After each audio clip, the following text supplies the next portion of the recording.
Ya, Assalamualaikum warahmatullahi wabarakatuh. Eh, Sebelumnya kepada yang terhormat Ibu Septi Nurmalita, SEMAK, selaku dosen pengampu mata kuliah Statistika Ekonomi dan Bisnis, dan juga kepada teman-teman sekalian. Sebelumnya, perkenalkan nama saya Naila Azhara dengan NIM 17066234041 dari kelas S1 Akuntansi B Angkatan 2023. Pada kesempatan kali ini, saya akan menjelaskan mengenai pengaruh dari current ratio atau CR dan juga debt to equity ratio atau DER terhadap return on asset atau ROA pada perusahaan sektor consumer cyclicals dan non cyclicals yang terdaftar di di Bursa Efek Indonesia atau BEI tahun 2021. Sebelumnya hasil analisis dan juga video ini bertujuan untuk memenuhi tugas kuis mata kuliah Statistika Ekonomi dan Bisnis.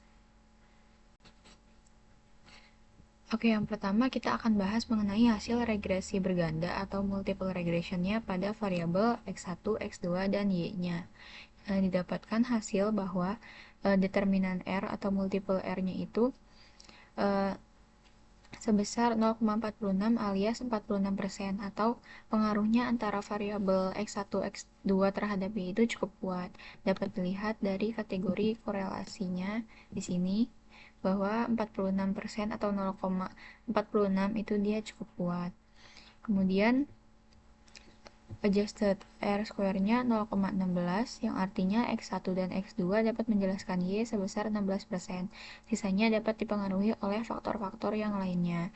Kemudian kita lanjut ke uji F dan juga uji T-nya, di mana uji F ini dapat dari significance F-nya didapat bahwa hasilnya itu 0,02 di mana signifikan F-nya ini ternyata kurang dari alfa alias 0,05 yang berarti signifikansinya itu tinggi. Berarti X1 dan X2 ini dapat mempengaruhi Y secara signifikan. Lalu berdasarkan uji T dilihat dari sini bahwa p-value-nya itu lebih dari 0,05 baik dari yang X1 atau X2-nya, maka pengaruhnya itu tidak cukup signifikan terhadap Y. Lalu eh, dari koefisiennya ini kita bisa dapat rumus bahwa ROA sama dengan 0,03 ditambah 0,03 dikali X1 atau current ratio-nya dikurangi 0,01 dikali X2 atau DER-nya. Setelah itu kita lanjut ke hasil uji asumsi klasik, yaitu uji normalitas, uji multikolinearitas, dan juga uji heteroskedastisitas. Nah, yang pertama, pada uji normalitas ini didapat hasil ditunjukkan ada tabel probability outputnya dan juga probability plotnya. Dapat dilihat bahwa dari tabel probability plotnya ini dia nggak terlalu rapi seperti data normal yang seharusnya, dimana harusnya tuh data naik dari kiri ke kanan dengan rapi. Nah, jadi berdasarkan normal probability plot di atas ini dapat disimpulkan bahwa data-datanya ini tidak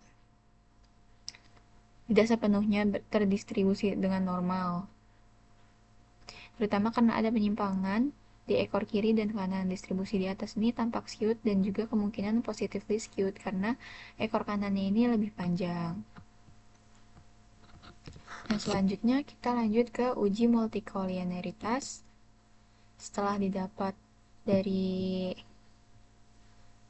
uji korelasi, didapat bahwa tabelnya begini, dan juga hasil VIF-nya itu baik dari X1, X2, dan Y-nya ternyata semuanya di bawah 10, yang berarti ketiga variabel tidak terlihat adanya multikolinearitas sehingga memenuhi syarat model yang baik. Berikut ini adalah kesimpulannya. Dari hasil perhitungan di atas, kesimpulan yang dapat diambil yaitu pada model tersebut terdapat gejala multikolinearitas karena VIF-nya bernilai kurang dari 0 dan nilai toleransinya lebih dari 0,1. Hal tersebut mengindikasikan bahwa antara variabel tidak terdapat korelasi sehingga model regresinya memenuhi syarat model yang baik.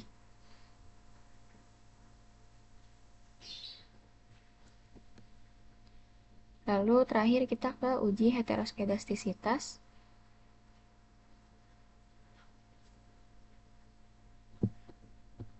Dengan pertama kita cari Y prediksinya, kemudian UT, dan juga UT kuadrat, di mana UT-nya ini dapat dari Y prediksi dikurangi sama ROA atau Y yang aslinya, kemudian UT kuadratnya hasil dari UT-nya ini dikuadratkan, kemudian kita cari lagi regresinya dan juga menurut hipotesis, bahwa kalau menurut hipotesis itu H0 berarti tidak terjadi heteroskedastisitas. Sedangkan kalau H1 ini terjadi heteroskedastisitas. Kriterianya yaitu jika p-value-nya itu di atas 0,05 maka H0 ini diterima atau tidak terjadi heteroskedastisitas. Nah, berdasarkan hasil uji heteroskedastisitas ini dapat dilihat dari p-value-nya bahwa p-value setiap variabel itu di atas 0,05, maka H0 ini dapat diterima dan juga data kemungkinan terbebas dari heteroskedastisitas. Nah, sekian penjelasan dari saya mengenai analisis uji regresi berganda dan juga uji asumsi klasiknya. Demikian yang dapat saya sampaikan, kurang lebihnya mohon maaf. Wassalamualaikum warahmatullahi wabarakatuh.